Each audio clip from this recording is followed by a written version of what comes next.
I'm still standing better than I ever did, looking like a true survivor, feeling like a little kid. Welcome to Shift+F1, a podcast about speedy race cars. That, of course, is more Elton John. Who's still standing? Michael Andretti. Who's feeling like a little kid? Also Michael Andretti. I'm Drew Scanlon. Joining me, Rob Zachney. How are you, Rob? Not too bad. I did not expect this was going to be a story. I mean, we started to figure out it was going to be a story during the Vegas Grand Prix weekend, but I just kind of assumed this thing was dead for a while. And then suddenly there was going to be news. I'm very happy to be able to dig into it with you this episode. A stacked episode. Not a stacked cast, though. Danny O'Dwyer on assignment this week, but hopefully we'll have him back. He was out there sealing the deal for that's right. Actually, Yes. They were like, we need our closer. Yeah.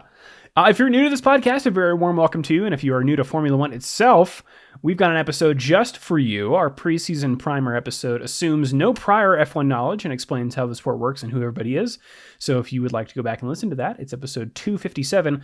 Also, this show would not be possible without our audience over at patreon.com/shiftf1, where every month we release ad-free versions of the podcast, along with bonus podcasts and videos that are exclusively for our patrons that cover racing documentaries and films, F1 video games, experiments with other racing series, and a lot of weird things. So if you would like to support the show and get access to all that fun stuff, head over to patreon.com/shiftf1 or click the link in the show notes. We, Rob, this month released last month's bonus podcast. We're about to do it again.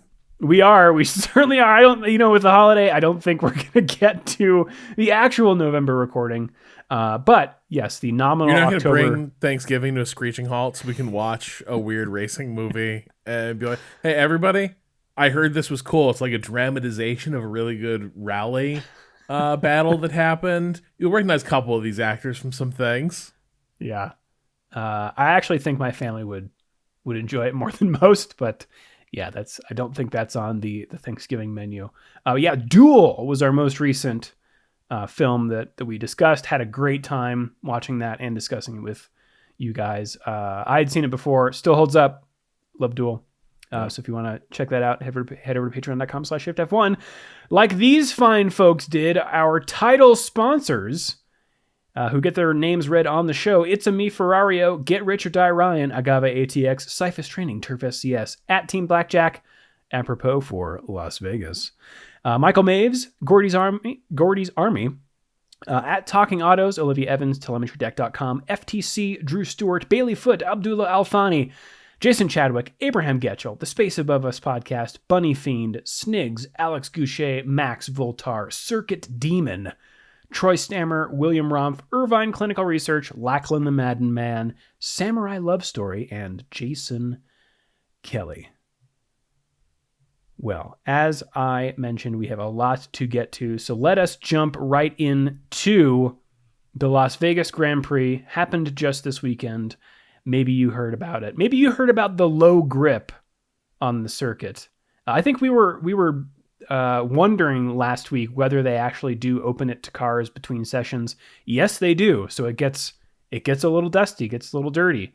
Martin Brundle said something on the broadcast about the Formula One cars.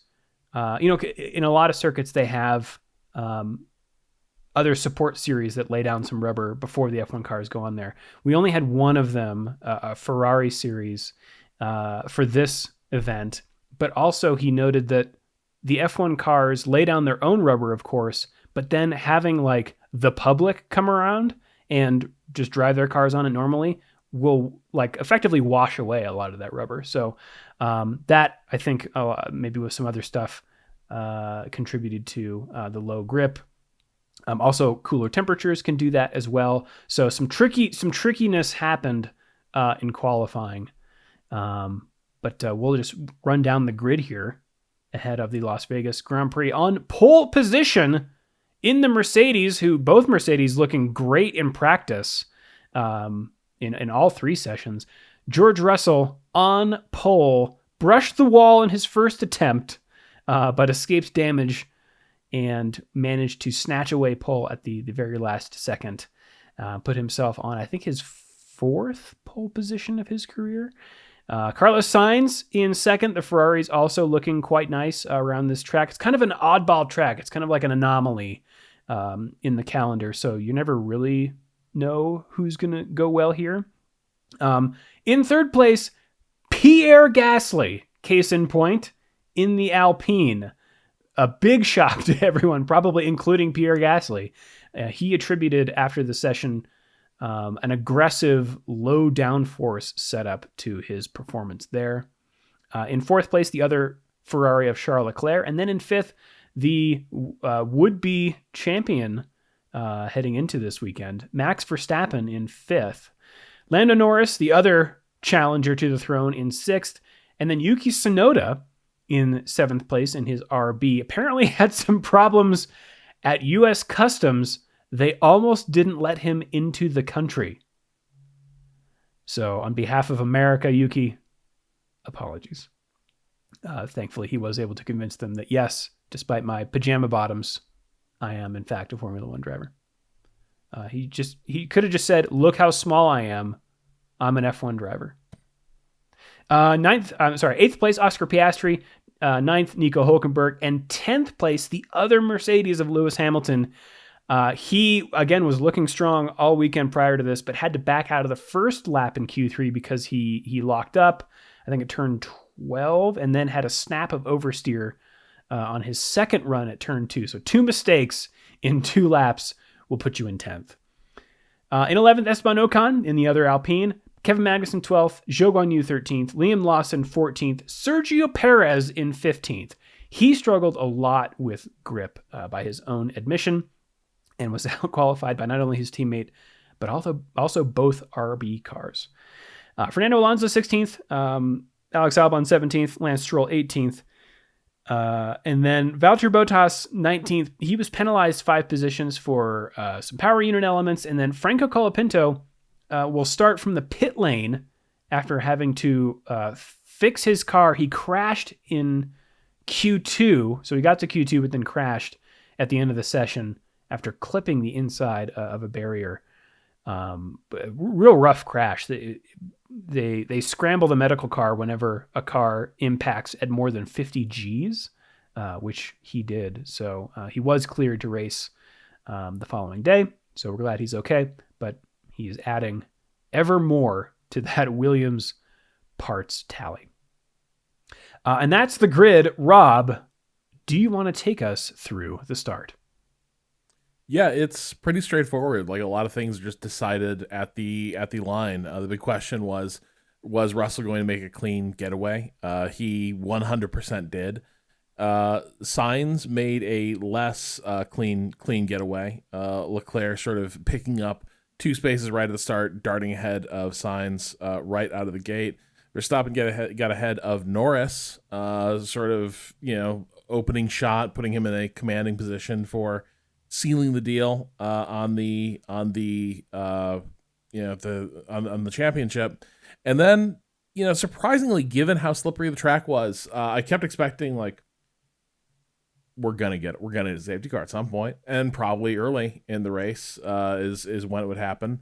But they keep it pretty clean through lap 1. There's more to be said for the track. The minute the cars start going on the track, there's just clouds of trash, like literal trash, like billowing everywhere, which comes up in short order. People started noticing there are all these little, like, plastic bags drifting around the track, and not pointing any fingers, but there's 2 CVS's right by the track. And I'm just looking up and down the strip and trying to think, like, where else would tiny little, like, plastic bags be coming from? And maybe the B-dubs, somewhere down the straight, but it certainly looked like a lot of CVS detritus was blowing around. And of course, there were some worries that would start blowing into aerodynamic elements, which of course did happen. Probably the most exciting thing that happens on turn 1 is, like, Tsunoda and what is it? Or is it Lawson and Magnussen? Yeah. Is it who are like whipping through like 11 side by side, high speed. Oh my god. Just like no margin for error. Real fun, real close racing, very clean. It's one of the situations that could end in tears, doesn't. Yeah, back off surprisingly, on these, because those are two drivers who do not give an inch. Yeah. Yeah. So it was a fun first lap. Their little scrap was pretty good, and as they came around to start lap 2, Russell was squarely in the lead. Yeah, I mean Leclerc, I think, is trying to capitalize on his. He jumps 2 positions, right? He because Sainz like pushed Gasly a little wide, and then Leclerc just took advantage. Leclerc immediately starts putting the pressure on Russell. He tries around the outside on lap 4. At the same time, Verstappen is getting around Gasly for 4th place as they head down that long back straight into turn 14, where a lot of action happens. Leclerc then challenges Russell again on the outside of turn 17 as they come across the line, and they're nearly side by side as they head through turn 1. Russell squeezing Leclerc to the outside and forcing him to drop back. Very assertive defense. I'm surprised I didn't hear complaining on the radio afterwards. I also do wonder again.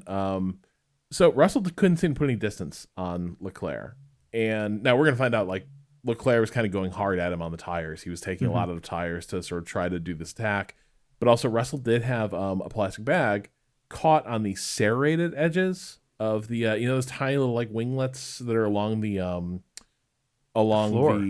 barge board. Yeah. He had a bag trapped there that was steadily like fraying on those like serrations and like blowing out further and further. Brundle didn't seem to think it would make a huge difference to handling, but I don't know. It feels like these cars, once that barge board, anything goes wrong with it, it feels that sort of side pod, it feels like it does affect the cars really intensely. And the other thing is, a plastic bag kind of like having a tiny little sail attached to your car. It's not big, but it is still sail like. Yeah. And that might not be good. And I do wonder if that was like dragging Russell's pace down, or if it was just that he was like locked in on tire management from the first and knew that if he kept Leclerc back there, it was going to be easy sailing. Yeah, I also wonder that, because I, heading into this, thought that this race was going to be one of those places that's difficult to pass, but like kind of right off the bat, we're seeing fights all over the place. So if that was Russell's, plan, it might not have gone super well, if not for Leclerc cooking his tires, as you said. Hamilton, though, lap 7, he's racing in 9th and is already showing some strong pace as he drag races Piastri down the back straight. Piastri stays ahead on that one, but Hamilton doesn't back off. We'll be back to him. The one thing about this race that's interesting is that no one has much experience with the hard tire going into the race. So there's a lot of unknowns about whether this will be a 1 or 2 stop. In other words, like when to pit and get off those mediums. Do it too early and it might force you into a 2 stop, but do it too late, you might lose too much because other people are doing it. But as you say, Rob, Leclerc soon starts dropping off of the lead, having blitzed his tires, trying to pass Russell, and shortly Sainz gets by him, also on lap 7. And then one lap later, Verstappen passes Leclerc for 3rd, which is also when Hamilton finally does get by Piastri and Norris gets by Gasly. So, like I said, a surprising amount of passing very early on. Some discussion around here on Leclerc's radio about pitting, his engineer telling him basically that you have to stay out or you're going to be even more hosed. But Leclerc is saying that like his tires are so cooked that it's like he has a puncture. So they do pit. Hamilton, though, isn't done and gets by Tsunoda on lap 9 into turn 14 and is now in 7th place. And lap 10, things just keep popping off with Verstappen now drag racing Sainz down the back straight and getting past him with DRS into 2nd place. And Hamilton is, by this point, driving like a man possessed. He gets by Gasly into 4th place from 10th in 10 laps.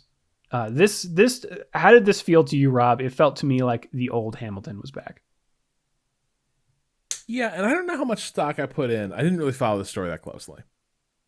But I guess in Total Wolf's book, he made comments about thinking that like the team was ready to move on from Lewis regardless. That like there's a shelf life comment about Hamilton that, you know, he tries to clean up after in press reviews that was taken out of context. That's not really what he meant, but it seems like Hamilton may have been smarting about it. And who knows? These guys work together long enough that, for all I know, like, you know, that might have been a way to give Hamilton a little bit of juice. But there was a little bit of edge to him this week, and he was like looked very good on the track. So I mean, the Mercedes, as you said, like looked really good. They were terrific in these conditions.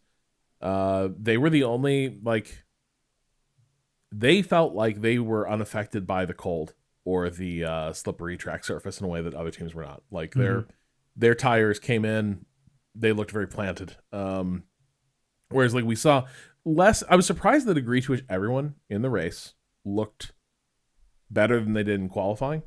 And even between qualifying and P3 and practice 3, it was kind of night and day. Like practice 3 is probably the ugliest session I saw. It was like the car's been dipped in butter. It was pretty gnarly.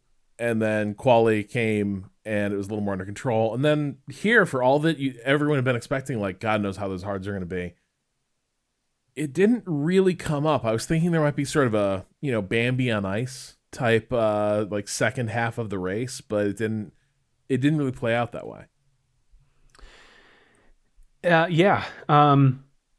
It also didn't play out the way Pierre Gasly had intended, because his race unfortunately comes to an end on lap 16 when his engine explodes. He does manage to limp back to the pits, meaning that no safety car comes out.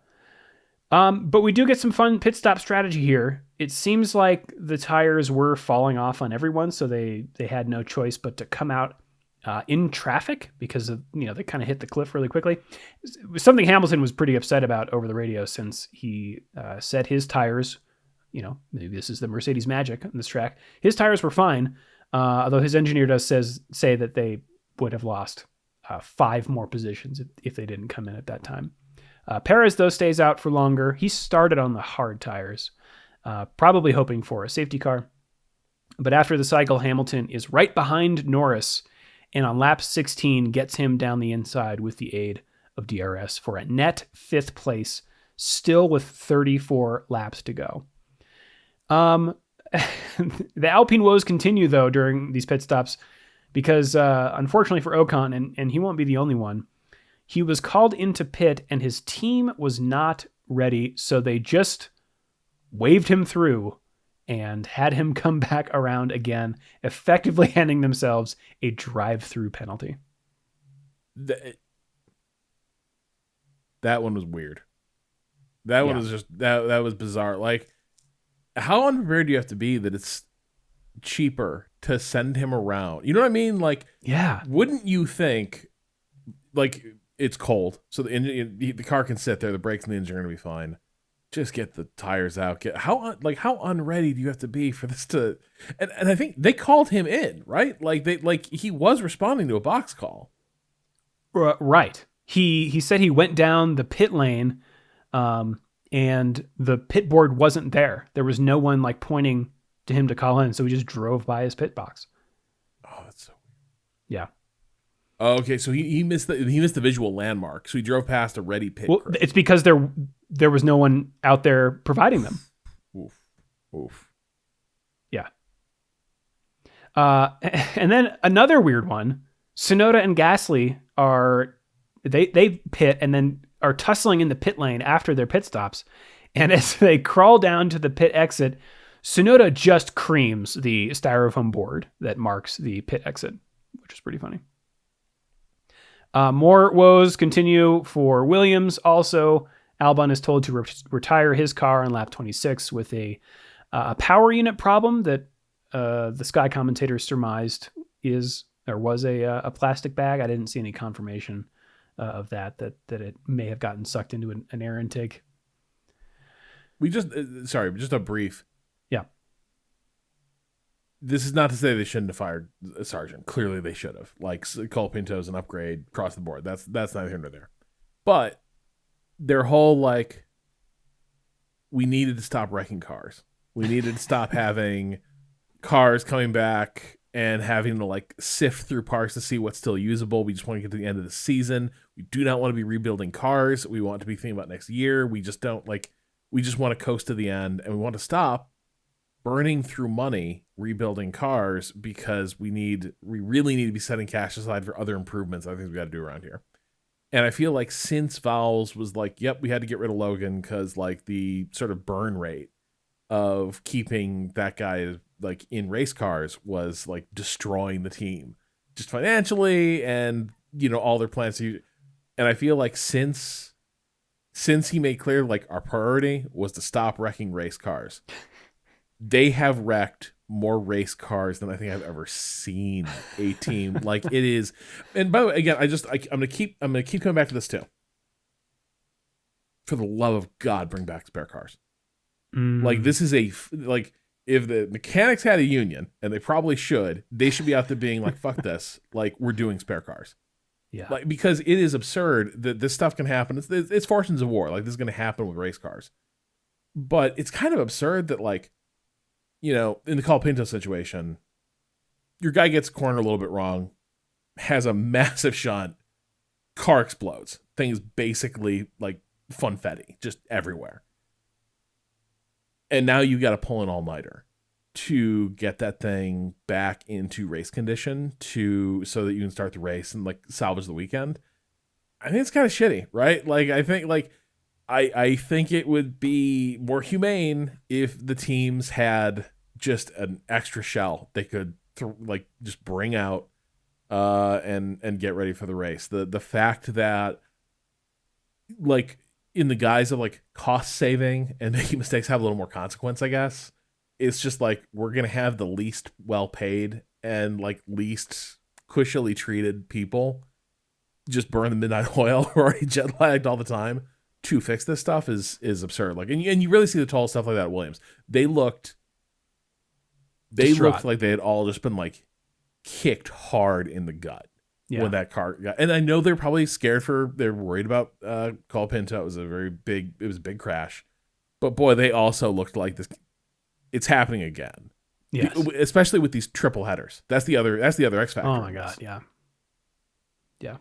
I'm with you. I also just love the notion of, you know, when you hear about old F1 races and then he got in the spare car and went on pole. Like that's cool. And when does everyone more of that? When does everyone tell that story and be like, and that sucked? Everyone hated that. No, everyone loves he ran to the spare car and like fucking nailed it. And we don't have that anymore. And and what we have instead is like teams performing vigils and resurrection rituals for their cars. Yeah. Okay.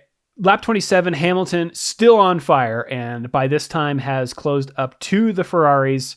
It is a bad time for Sainz to get the radio message to let Leclerc through, because he then has to do that and keep Hamilton behind, which he somehow does, going through turn 14. And then maybe the weirdest thing happens in this race. Sainz drives into the pit entry lane, and Hamilton follows him. And at the last second, before Sainz enters the pit lane proper, he jukes to the right and rejoins the track, crossing the solid white line. And the Sky commentators thought for sure he would earn a penalty, as did I, because that's clearly a safety violation, right? The solid white line is there so that people know whether you are being slow and going into the pit or whether you are being fast on the racetrack. But the entire race went by with nothing from the stewards. And so first of all, Sainz jumped back onto the track because his engineers told him first to pit and then to stay out. And Sainz was like, what gives? And they said they weren't ready. To which Sainz replied, wake up, guys, come on. Which I've got to, I mean, this happens a strange amount of times, or it has in the time that I've been watching Formula One. And I understand that like sometimes the call is made at the last minute, but like you got to believe that the driver I don't know. I'm not on these teams. Rob, you play a lot of Motorsport Manager. What's your take on this?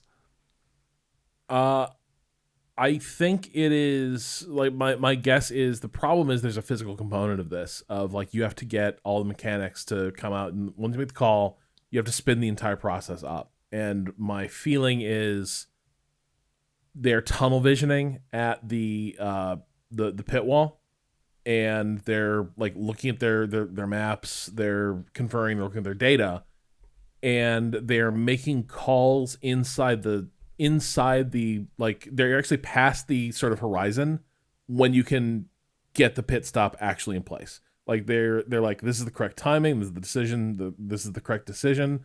But the problem is that it's not a video game, and it's going to take 20 seconds to get everyone off their seats, get the tires uncovered. But you know how long that takes is my point. Right? Like you drill this, you know it. Okay, from a seated position, all the mechanics can get up and get the tires in 35 seconds. Well, we have 33 seconds. That means he's going to be sitting there for 2 seconds. Is that worth it? Yes, no? But the problem is I think they're still debating about what they want to do past that cutoff, right? Yeah. Like I think that is I think they're sitting there sort of staring at the, like, I think it's tense, and I think they're sitting there staring at the data and losing track of the fact that like there's a component of this that like people are it's going to be places please, and I think it's part of it. I think this one might have also had a little bit of trying to sort of anticipate what Hamilton was going to do. There was a little bit of trying to get in Mercedes' head, so I think they're trying to be like extra reactive, which is a little tricky. Also, just a weird thing. So I don't remember. Maybe I missed. Maybe the cameras didn't pick it up. But apparently, Sainz blew off the first two calls to swap. Left 26, 27. This is later, I think. I think it was this one. What lap are we on? Oh, really?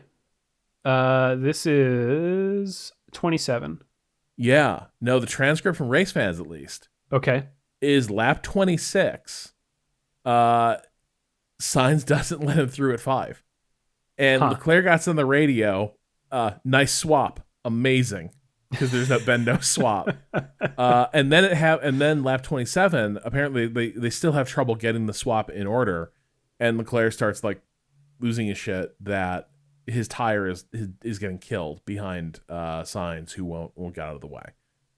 Which feels like this was sort of building toward some of the anger that came out later in the race. Okay. All right. But I'm with you. I don't remember this at lap 26, 27. I don't remember it looking weird. We didn't hear these radio calls though. Right. Yeah. But yeah, so back to the why didn't he get a penalty? Appendix L, Chapter 4, Article 4D of the International Sporting Code states that, quote, except in cases of force majeure, any part of a tire of a car entering the pit lane must not cross in any direction any line painted on the track for the purpose of separating cars entering the pit lane from those on the track. Now, Karun Chandok read that on the broadcast, and I was like, yeah, slam dunk. But the key part is any part of a tire of a car entering the pit lane. Sainz did not end up entering the pit lane, so he wasn't penalized. Wait. But he was in the place where you go to enter the pit lane. Right. But he didn't enter the pit lane. That feels so it's like a tautological rule. Like by definition, if you are bailing out of the pit stop, you didn't enter the pit lane. Right. Ergo. So, racefans.net points out, quote, this is from the article, occasionally the race director will add an extra instruction to the event notes that compels all drivers who have all four wheels to the left of the pit entry line to have to enter the pit lane and will commit a breach if they then cross it again to remain on track. This year's Azerbaijan Grand Prix in Baku included such an instruction, but there was no such enforcement in the event notes for this weekend's Las Vegas Grand Prix. Because they had a rookie doing it. By all accounts, by the driver's accounts, they love this race director so far. So, I'm sure Niels Vidic loves to hear that. Everyone, just do rules. All posting pictures with him on their Insta. Sainz does come in a lap later and gets new tires, coming out now 3 seconds behind Hamilton. Hamilton not slowing down. He has closed up behind one Max Verstappen, and as they come onto the back straight, Verstappen, thinking about the championship, does not really fight it, and Hamilton breezes by with DRS into third place that quickly becomes second when Leclerc pits. And lap 38, the action continues, this time from Sergio Perez, of all people, passing not one but two cars on the way into turn 14. Lawson and Magnussen yet again, moving himself up to 12th and within sight of the points. This is a great move. It is not a DRS gimme. He really did have to be good on the brakes this one. And in sort of an inversion here, the other Red Bull of Verstappen is not looking as racy as he gets passed by the two Ferraris. Or rather, he gets caught by the two Ferraris. Sainz gets by into turn 14 into third place. And then 5 laps later, Leclerc does the same thing up the inside of turn 14 for fourth. And here, I think it is also that Sainz apparently was not supposed to overtake Leclerc, who was on fresh tires that were not up to temperature. And I think this is what Leclerc was mad about after the race. Oh, okay. Around that time, Hülkenberg gets by Tsunoda on the back straight with DRS, which has big implications for those two teams since they are neck and neck in the championship, the Constructors' Championship. And as we know, that has leads directly to how much of a cash payout you get at the end of the year from Formula One, which helps the teams a lot, especially those with lower budgets. And it's a race with a lot of championship implications because as Norris fails to outscore Verstappen by 7 points, Verstappen wins the 2024 Drivers' Championship. Ferrari gets positions 3-4 in the race, while McLaren gets 6 and 7, keeping that fight hot into the last two races. And with Hülkenberg and Tsunoda's points, 3 teams are now 4 points apart, fighting for 6th in the Constructors' Championship. That is Haas, Alpine, and RB. So at the end of the day, George Russell keeps ahead of everyone, runs a great race, nice and boring out in front for him, comes home with another win. Lewis Hamilton comes from 10th to finish 2nd. What could have been if not for those 2 mistakes in qualifying. Carlos Sainz will finish 3rd, followed by Charles Leclerc, owing perhaps to his decision to overtake his teammate. Max Verstappen comes home 5th, Lando Norris in 6th, pitted and got the fastest lap, again helping McLaren in their fight with Ferrari. Oscar Piastri 7th, Nico Hülkenberg 8th, Yuki Tsunoda 9th, and Sergio Perez up from 15th place, scoring the last point in 10th. Fernando Alonso 11th, Kevin Magnussen 12th, the only driver to do a one-stop race. Sounds like it was cold comfort for him because he really wanted points. 13th is Zhou, 14th Colapinto, 15th Stroll, who I think had some disastrous pit stops because they had a problem with their radio. Liam Lawson 16th, Esteban Ocon 17th, Valtteri Bottas 18th, and then the 2 DNFs of Alex Albon and Pierre Gasly. And that, Rob, is the Las Vegas Grand Prix. Final thoughts? I was just pulling up the pass that Sainz did at the end, and like, as angry as Leclerc was about it, I would have expected him to do something about it too. Mm-hmm. Like I thought it was coordinated. Like when it happened live, and I was revisiting it because like apparently they told Carlos not to do it, so maybe he was just completely unexpected. But like Leclerc doesn't react; he just gets blown past. And watches Sainz drive up the road. Kind of a weird moment. Sainz is going out. He does not plan on working at Ferrari again. Yeah. Will not be asking for references.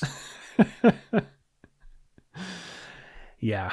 All right. Well, yeah, kind of a weird race, but an entertaining one. I like this one a lot. Oh, but we got to get rid of them, putting them in limos and driving them in Bellagio Fountain. We got to get rid of this. It is the I most didn't like see energy this. sapping. You know what's not fun is watching people try to like. It is like you finish the race and it's like, all right, that was a great race, George. Congratulations, Max. This is awesome. Everyone's happy. They're with their teams down in the pit lanes. All that emotional energy, and then it's like, and what if instead of the cool down room and the podium, we went to where cab pickup is at an airport, and they're gonna be the nicest cabs you've ever seen. But it's still gonna be like we have to get everyone together into these Rollses. For us to move on with this. I hate it. I think it is Did corny. not see that. All right. Well, Vegas, always an interesting time. That is it for the race recap. We are going to take a quick break, and then we will be back with the news. All right, Rob, the news. There is the news this week. Hit me with it. So, General Motors and Cadillac are going to be joining the F1 grid in 2026 as the 11th team. Wow. This is effectively the Andretti bid.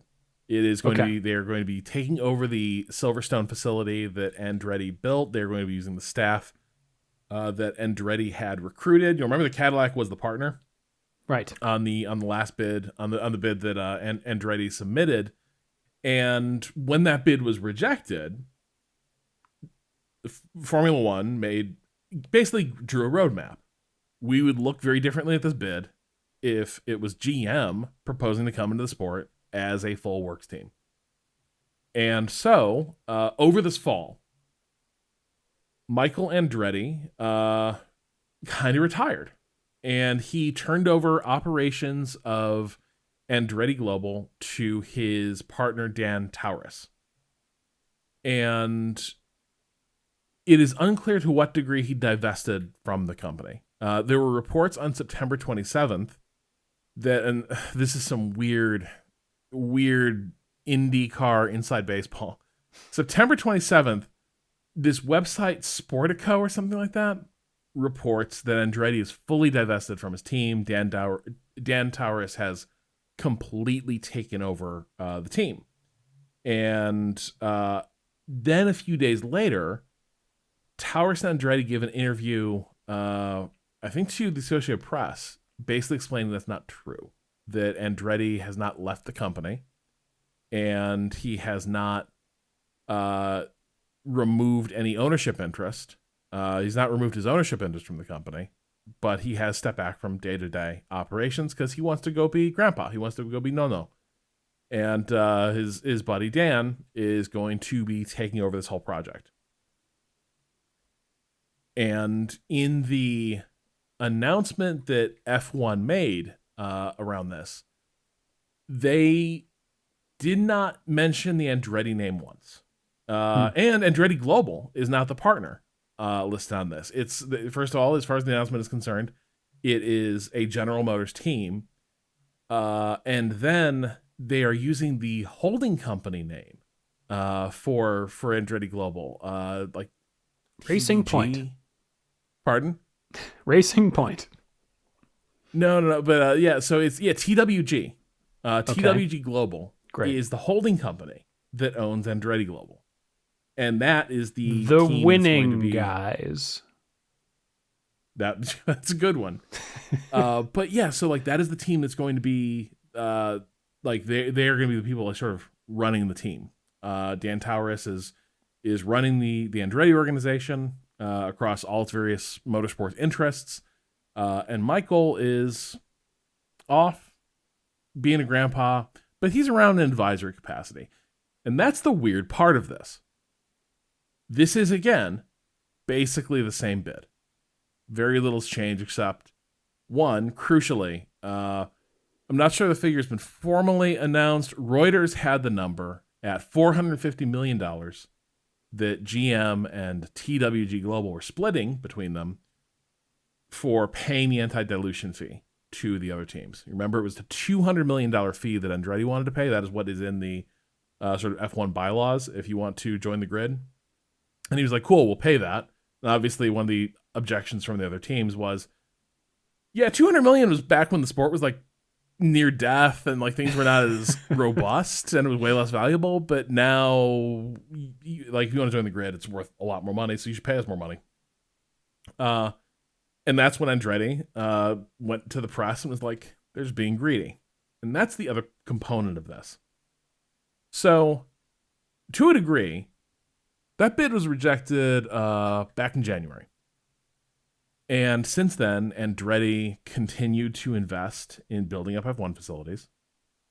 And Mario said that the head of F1, of FOM, George Maffei, had basically told him, like, Mario, I will never let Michael Andretti into the sport. Just according to Mario, just like out of the blue, like, just so you know, like Michael Andretti sleeps with the fishes, kind of move. Like he's blackballed. We're just not letting him in. And so the narrative coming out of Andretti is like, they have it in for us. They just like, they're greedy. They have it in for us. And that is like, I think sometime over the summer or maybe like around the spring, that is when Jim Jordan released that letter saying, like, he sent a letter to Liberty Media saying that they should maybe, be invested for some antitrust violations if they were sort of illegally keeping Andretti out. And, even before that, there was just this general vibe that the F1 grid didn't like Andretti. Going back to 2023, when he shows up at, I think, the Miami GP again, and he goes around with this little petition, this little letter that he wants all the team principals to sign. I know. See, you're laughing because it does kind of sound stupid, right? Like, he went in there. The way his opening shot was going to be like, I think you guys should sign this letter supporting the Andretti F1 bid. And it didn't go over well. It seems to have really rubbed a lot of the other team owners the wrong way. And it never really improved. He never managed to ingratiate himself. And it seems like the harder he tried, the less they liked him. Now, Michael's always been kind of a prick. Like, Mario, beloved figure. Everyone loves Mario Andretti. National treasure. Michael, the hot-headed son, right? Like the Sonny Corleone to Mario's Don. It kind of that dynamic, and it translated to the racing performance too. Like, Andretti could be a very good driver. He could also do really hot-headed, stupid shit. So that's always been kind of his vibe. I didn't realize that apparently he spent the whole last year and a half feuding with Roger Penske too in IndyCar. Wow. So he was burning bridges in IndyCar as well. And so the $1 million question for me here is like, in the fall, he removes himself from Andretti Global Operations, his partner, who's been with him for 10 years. Like, this has been his money guy who came in ages ago. They sort of grew the company enormously together. He comes in, he takes over, and Michael sort of disappears into the shadows in October. And it is unclear whether or not he still retains an owning percentage that's significant in this company. Dre Harrison over at Motorsport 101, he mentioned in his piece on this that IndyCar has an ownership disclosure requirement that on their paperwork, if someone owns 10% of the team or more, they have to be listed as an owner on the team. The Andretti entry for next year does not have Michael Andretti listed as an owner on the team, which implies that maybe he did fully divest. Now, if TWG Global has a bunch of different constituent companies that own different parts of the operation, maybe they're playing a shell game with who owns what. But is Michael really gone? Like, was the point of this that he and Towers looked at each other and it's like, for this thing to go, you have to go. Like, for us to get in F1, you can't be there. Those relationships are broken. Increasingly, maybe the IndyCar you're not helping there either. Maybe it's just time to call it. Or was this the cost of getting your foot in the door? And then once you're on the grid, who gives a shit, right? Once you were on the grid, F1 has they can't tell you can't. You can dilute your ownership however you want. You can sell to people. That like teams need to be raise their own capital, raise their own investment. When Williams was acquired by Doralton, right? That didn't have to be cleared by F1, as far as I know. But once you're in, you're in. And the thing I'm wondering is, like, is this basically, in every other respect, it's the Andretti bid? Is it still the Andretti bid? Or was the one price they had to pay was that he truly does have to be gone, and he's going to stay gone? That's the part that I wonder about. Either way, the plan from here is, so 2026, they're going to join the grid using the facilities that they've already built, but they're not going to have an engine ready. They're not in a position to get an engine going. The plan for now is to use Ferraris, which is probably good news. Honestly, Alpine killing their engine program works great for them, because I think they might have been obliged to buy Alpine engines had they come in. That was the original partner. They are not going to have to use Alpine engines because Alpine doesn't make engines anymore. But they're going to not get their power units, I think, until 2028. But there will be a GM car on the grid in 2026 using factory components, factory aero, all that stuff. Interestingly enough, not mentioned in any of the F1 communications, but mentioned in the GM communiques, Papa is going to be on the board of directors for the team. All right. Wow. That's a lot. And how official is this? So, I mean, it could still fall apart, but is an agreement in principle. Like, they basically have, like, signed term sheets. Okay. So my suspicion is at this point, like, it's more than handshake. This is the sort of thing where to blow up the deal at this point, there's probably penalties on both sides of this. Like, nobody wants it. Like, this is as done a deal can be prior to, like, final paperwork. Like, this is you bought the house, you haven't signed for it yet. The signing is going to be tomorrow, but, like, everything else is cleared. Yeah, I think I think I'm excited for this. I mean, I love switching things up, and I'm always curious to see how it feels. A little to me like we're getting two new teams.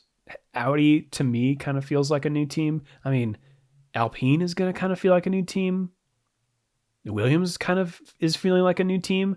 I'll bet Aston Martin does something weird and feels like a new team. Like, I think 2026 could be fascinating. And this might be, history is against them, right? Like, you come into F1. Oh yeah. Even successful teams, you get your ass kicked a lot coming in. I don't have necessarily high hopes here, but I think it's I do. That's the thing. I know this is not where this is where the long odds is coming in, but the thing is, the teams you mentioned, like, the vibes around Audi have been weird, right? The fact that they were like, we're going to come in, but not yet. So we're going to let Sauber continue to, like, do stuff. And we're sure they're going to invest in the car to make sure that team stays good before we come in and take ownership of it. It's like they basically, like, bought a house and let someone keep living in it for 2 years. And we're like, wow, the house is getting really fucked up.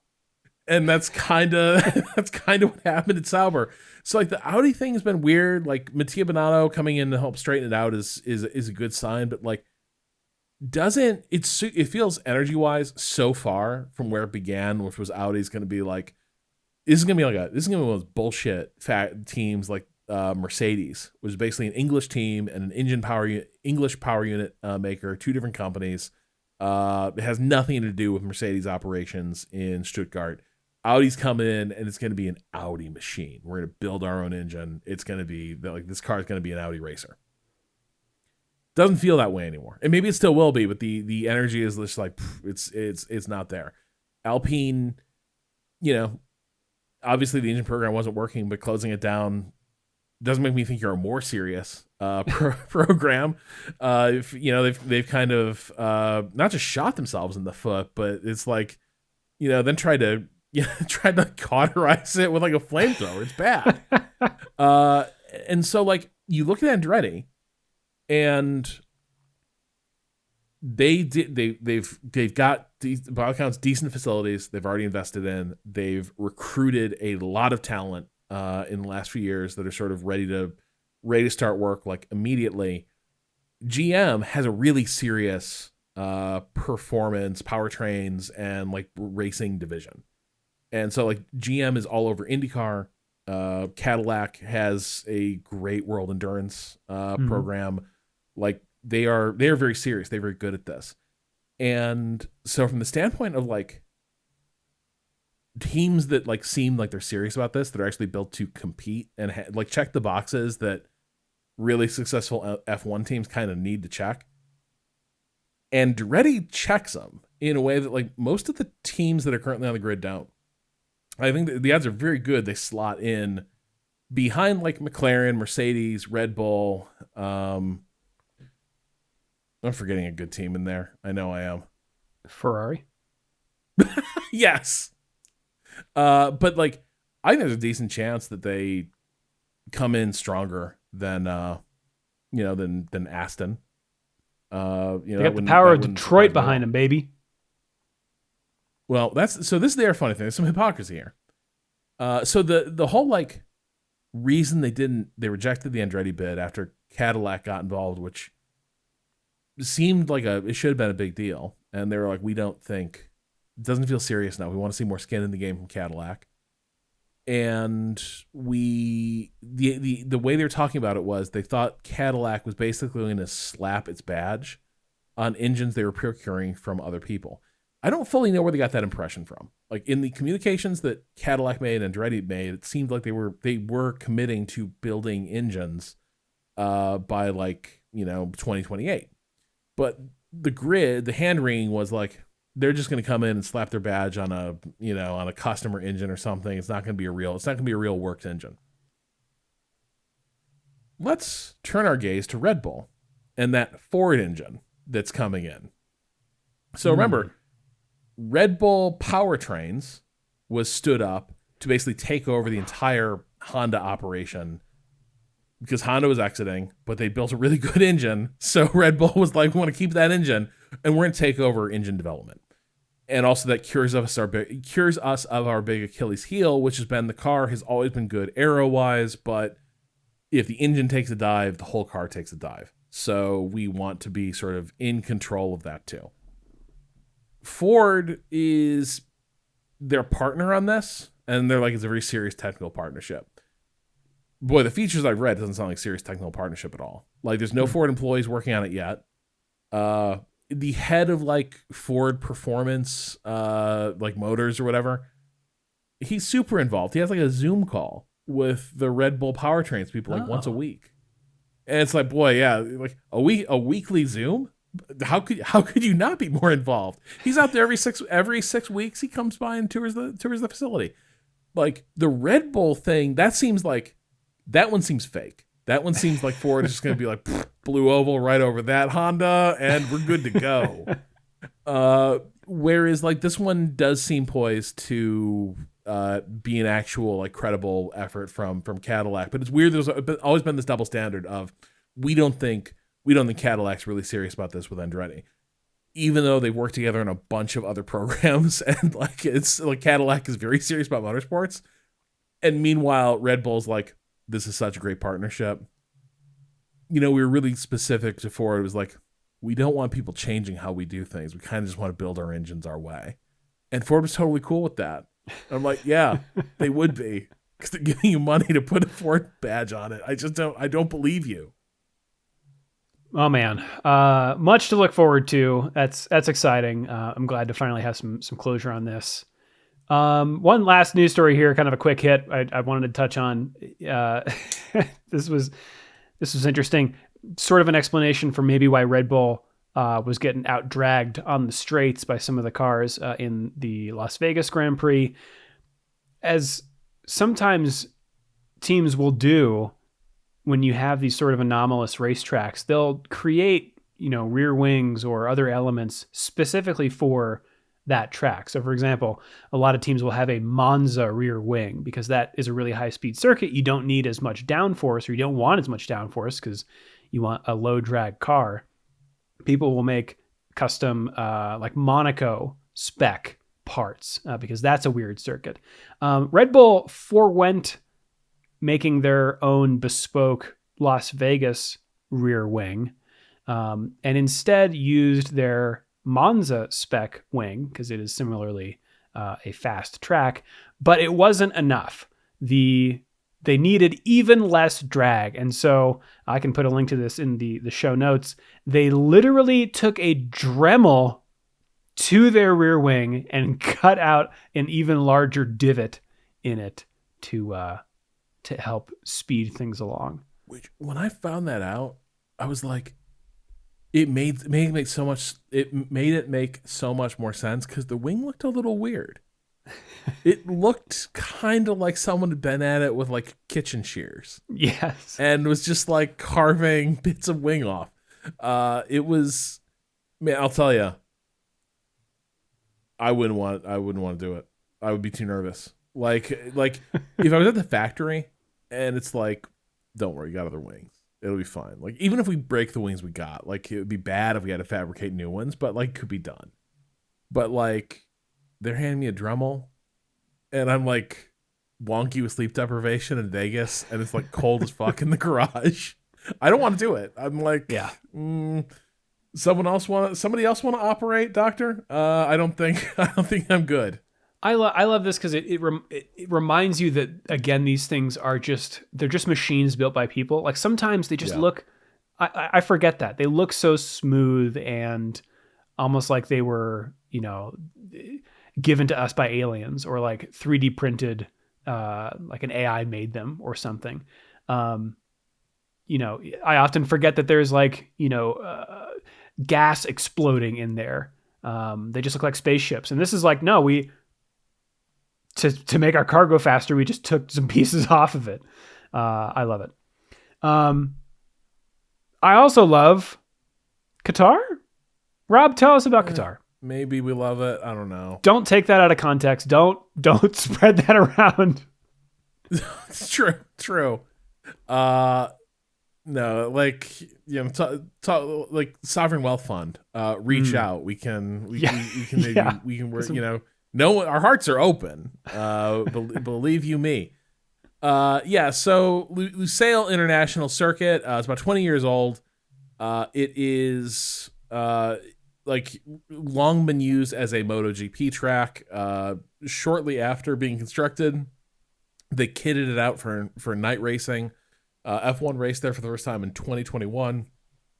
More memorable was last year's, where it was just hellaciously hot in the car, and Logan Sargent had to retire, and other drivers were just like dying in that race. Like, it was bad.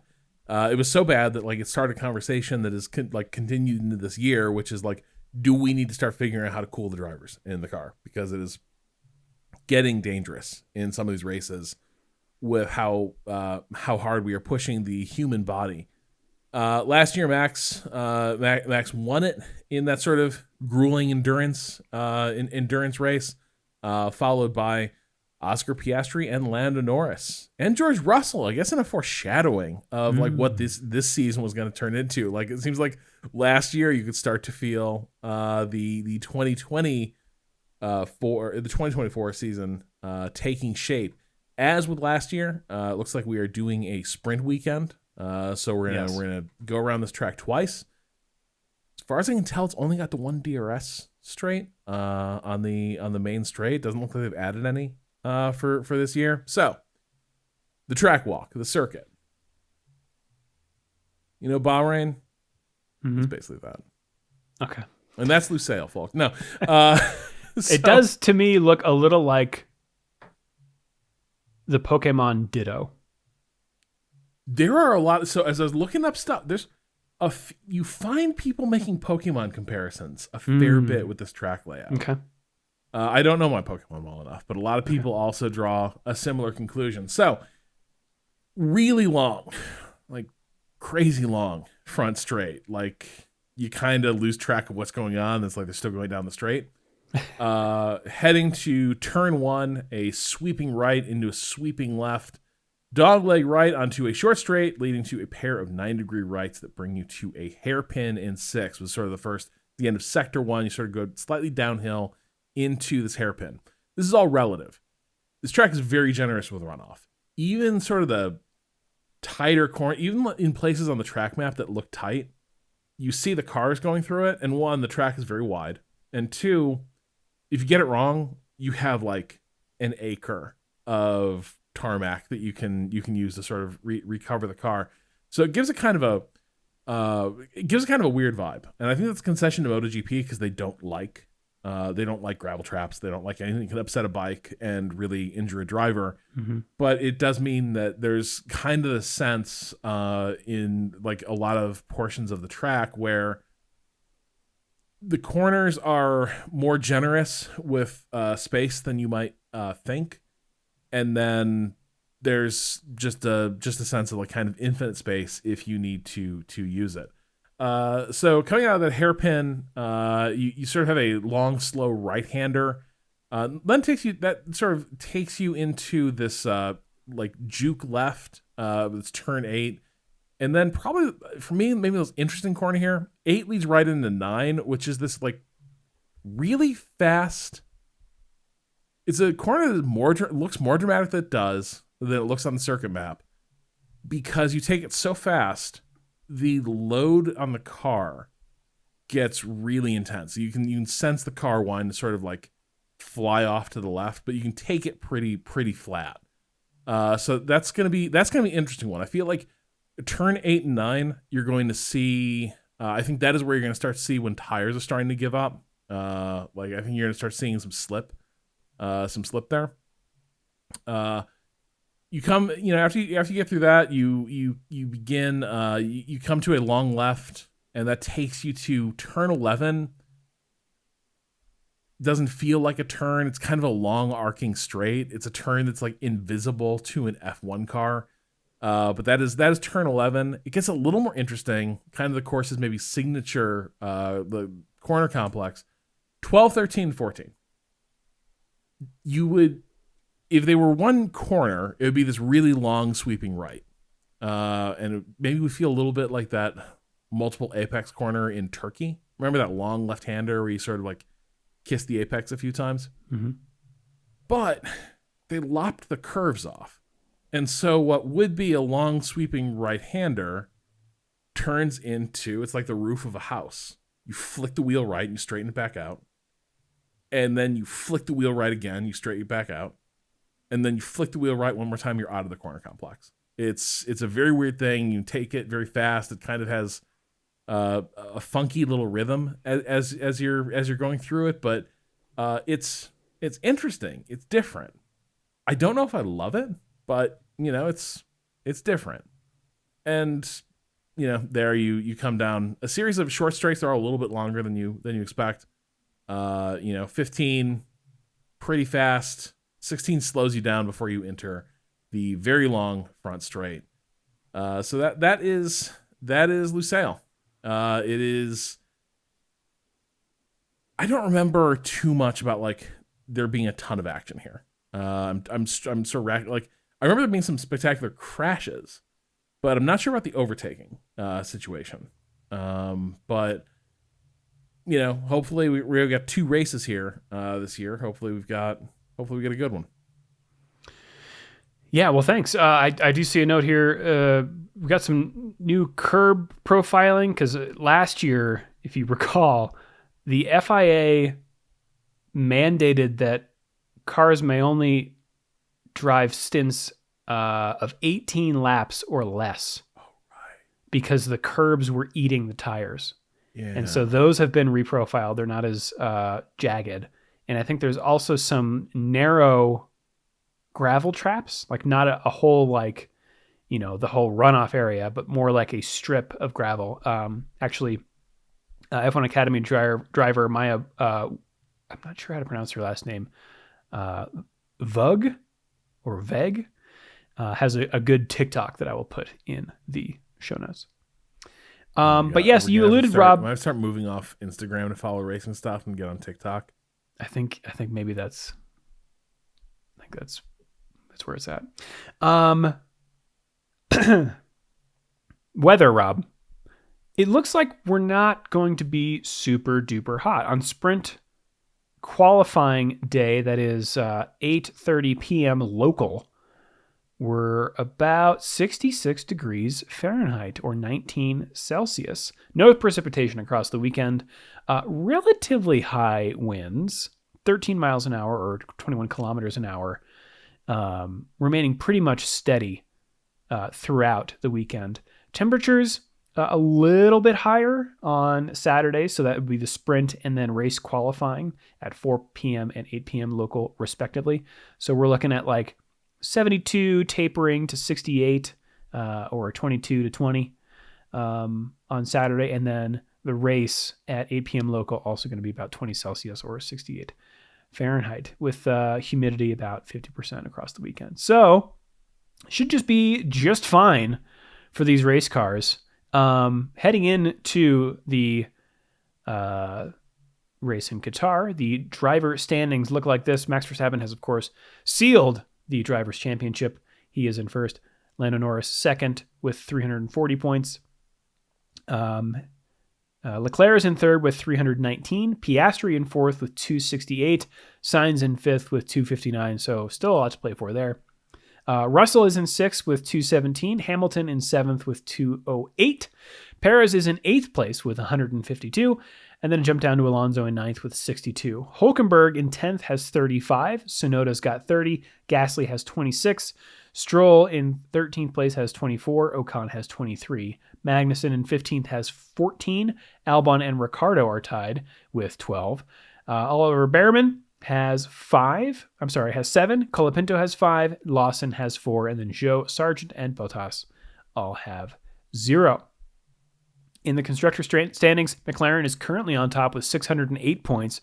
Ferrari has 584 in second place. Red Bull is in third with 555. Mercedes in fourth with 425.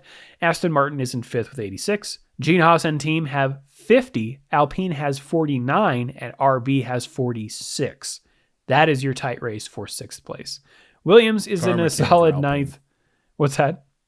Karma came for Alpine after Brazil. Yeah, I guess so. Williams is in a solid ninth with 17 points. And Sauber is in a solid 10th with 0. Okay, that is the real standings, but in our fantasy land, which you can join using the link in the show notes, our fantasy league, the official Shift+F1 podcast fantasy league, the top 3 from the Las Vegas Grand Prix looks like this. Actually, a tie for third place between Guess F1 and Sudsies. Then in second place, my window is too small. The Big Left Hand Turn. And in first, Gambling Gasfire F1 team. But overall, the podium looks like this. Stroll Hats Up is in third. In second, we have Arby's We Have the Meats. And in first, Mad Max Mad. Still a lot to play for there. Only a difference of 9 points between first and second. So that is still up for grabs. Let's see that you can join our fantasy league. You can send us an email at shiftf1podcast@gmail.com or f1.cool/emails. You can also hit us up on the socials. And that's us around the internet. Now it's time to race around the world. Over there on the other side of the world in Lusail, F1 will be supported by not one, but 2 support series, Formula 2 and the F1 Academy. And that is it for racing this weekend. As we get into the wintertime, not a lot going on race car wise, but Formula 1 will kick things off this sprint weekend. Another reminder, free practice, the sole, November 29th, Friday at 8:30 a.m. Eastern time on ESPNU, followed by sprint qualifying at 12:30 p.m. again Eastern time on ESPN News. Saturday, November 30th, the sprint is at 9 a.m. Eastern on ESPN2, followed by race qualifying at 1 p.m. Eastern on ESPN News. But the race, everyone, Sunday, December 1st at 11 a.m. Eastern on ESPN2. The Deuce. Whew. All right, Rob, that is a show. Do you have any final thoughts before we hand things over to Qatar? All my thoughts tapped out, poured into the Andretti stuff. Yeah. I guess I'm dying of curiosity to know if like he really gone. Hey, we noticed you're back. What about your grandson? Kids, they're cute for a little bit, but then They do get less cute. Like, oh, I just want to be a grandpa all the time. Kids like 10, 12 years old. You want to hang out with grandpa? No, I don't. Okay. Might as well go back to your F1 team. Yeah. Assuming it's yours. Right. Well, if you'd like to support the show and get access to all of our bonus episodes, the ad-free version of the podcast, and the official Shift+F1 Discord, you can do so over at patreon.com/ShiftF1. Have a good race weekend, everyone. We will see you all next week. Meow.